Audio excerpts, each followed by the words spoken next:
Good morning student. NCERT series के तहत हम लोग 6 क्लास की ज्योग्राफी की एनसीईआरटी डिस्कस कर रहे हैं और पिछले लेक्चर में हमने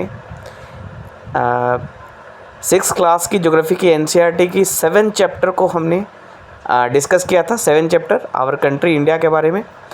और लास्ट लेक्चर में हमने इसके इंडिया के फिजिकल डिवीज़न को डिस्कस किया था, जिसमें ग्रेट हिमालयाज़ और नॉर्दर्न इंडियन प्लेन के बारे में हमने पढ़ा था।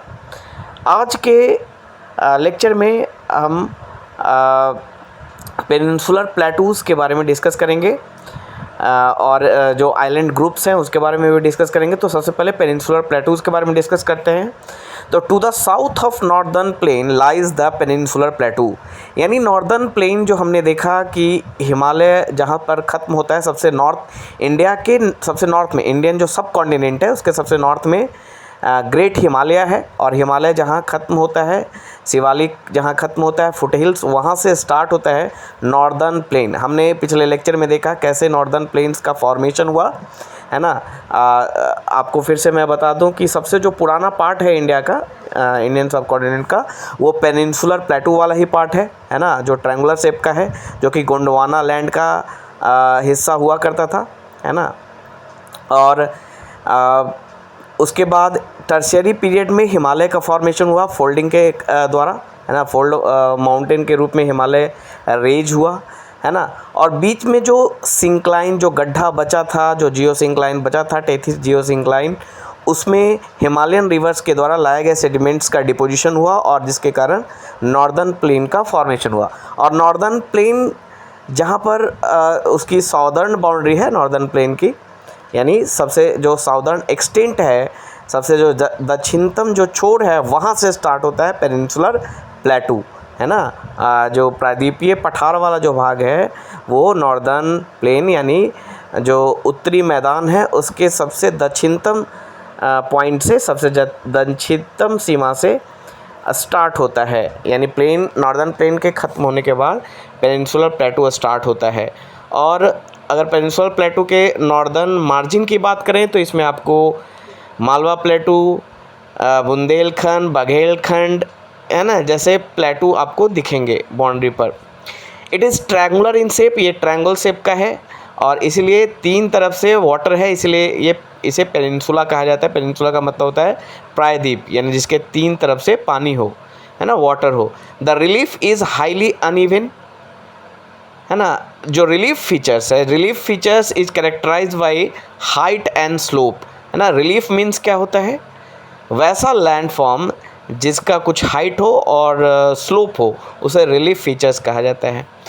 यानी relief features are characterize by height and slope. तो पेनिनसुलर प्लेटू की बात करें तो उसका जो रिलीफ फीचर्स है वो हाईली अनइवन है।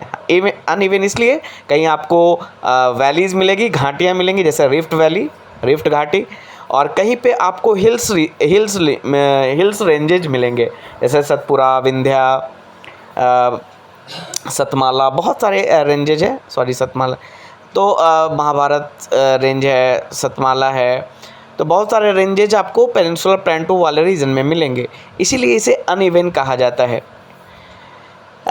This is a region of numerous hill ranges and valleys. अभी मैंने बोला कि अनइवन क्यों है, क्योंकि कहीं पे आपको वैलीज़ मिलेगी, घाटियाँ मिलेंगी, और कहीं पे न्यूमरस हिल्स रेंजेस मिलेंगे।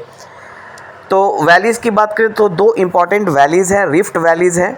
उन 2 रिफ्ट वैलीज़ से नर्मदा और ताप्ती जो रिवर्स है वो फ्लो होती है, तो रिफ्ट वैलीज़ है। अगर हम माउंटेन्स, हिल रेंजेस की बात करें तो विंध्या है, सतपुरा है, सतमाला है ना। उसके बाद हरिश्चंद्र है, महादेव है, तो बहुत सारे आपको हिल रेंजेज आपको देखने को मिलेंगे। अरावली भी है। Aravali hills, one of the oldest ranges of the world, border it on the north west side.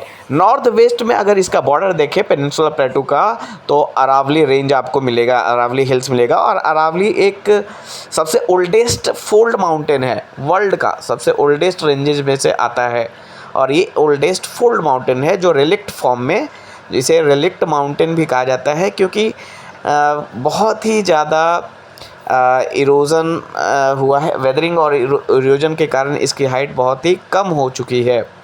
The Vindhya and the Satpura are the important ranges. Vindhya और सतपुरा रेंजेज बहुत इंपॉर्टेंट रेंजेज हैं। The river Narmada and Tapti flow through the ranges. देखिए, अगर विंध्या और सतपुरा की बात करें तो विंध्या के बाद नर्मदा बहती है, फिर सतपुरा रेंज है, फिर उसके बाद ताप्ती बहती है। यानी विंध्या और सतपुरा जो है वो ब्लॉक माउंटेन आप कह सकते हैं, और नर्मदा और ताप्ती जो है वो रिफ्ट वैलीज हैं। These are west flowing rivers that drains into Arabian सी।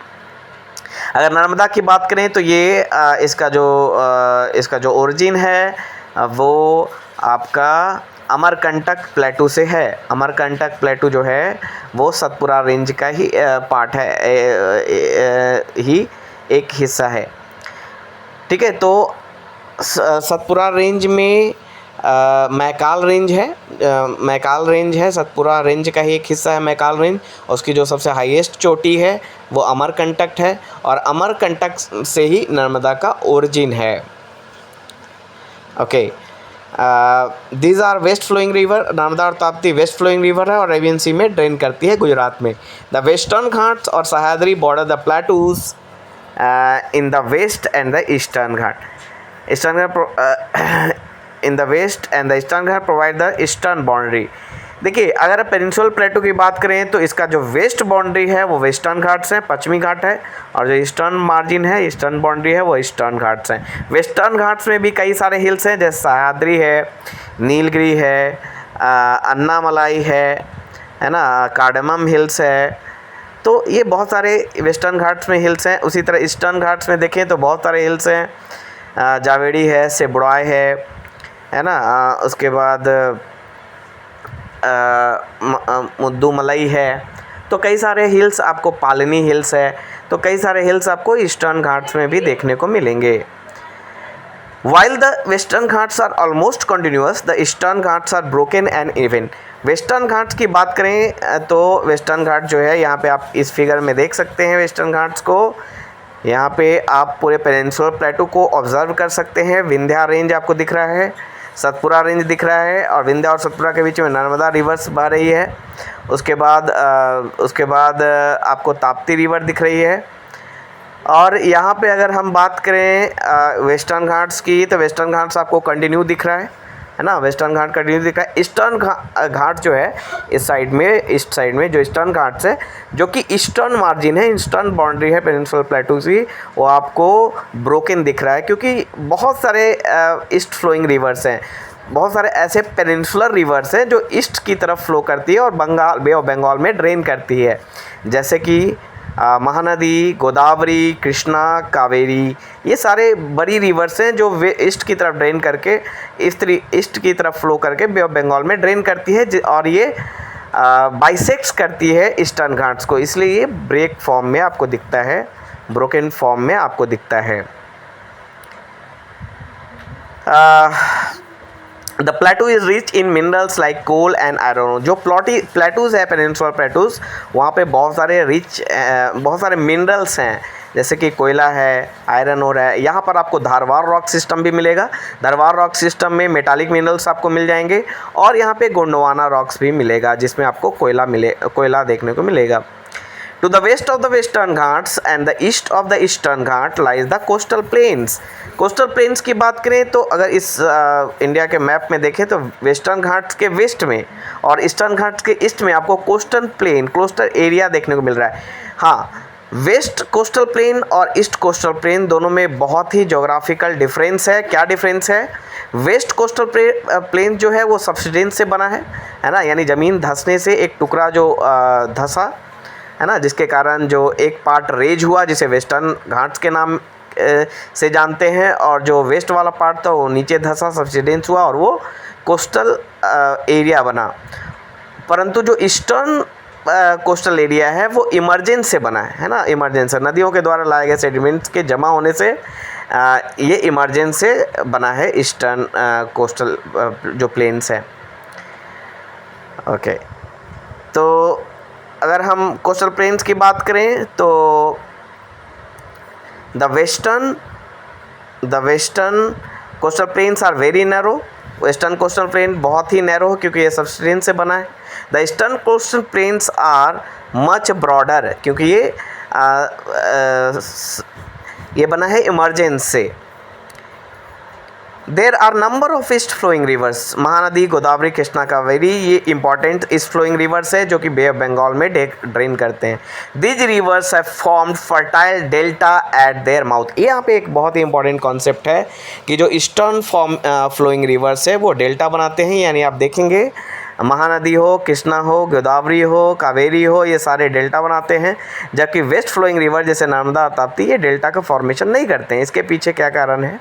जो हमारा ईस्टर्न कोस्टल प्लेन्स है वो इमरजेंस से बना है, वो थोड़ा इमर्ज्ड है, रेज्ड है, जिसके कारण रिवर्स जब वहाँ ईस्टर्न कोस्टल प्लेन पर पहुँचती हैं तो उन्हें एक खरा स्लोप मिलता है, जिसके कारण वो अपने सारे लोड है ना बे ऑफ बंगाल में ड्रेन होने से पहले या मिलने से पहले ही सारे लोड को वहाँ पे जमा करती है, सारे सेडिमेंट्स को वहाँ पर जमा करते हैं, जिससे डेल्टा का फॉर्मेशन होता है। लेकिन जो वेस्टर्न फ्लोइंग रिवर्स है जैसे नर्मदा और ताप्ती, जब ये कोस्टल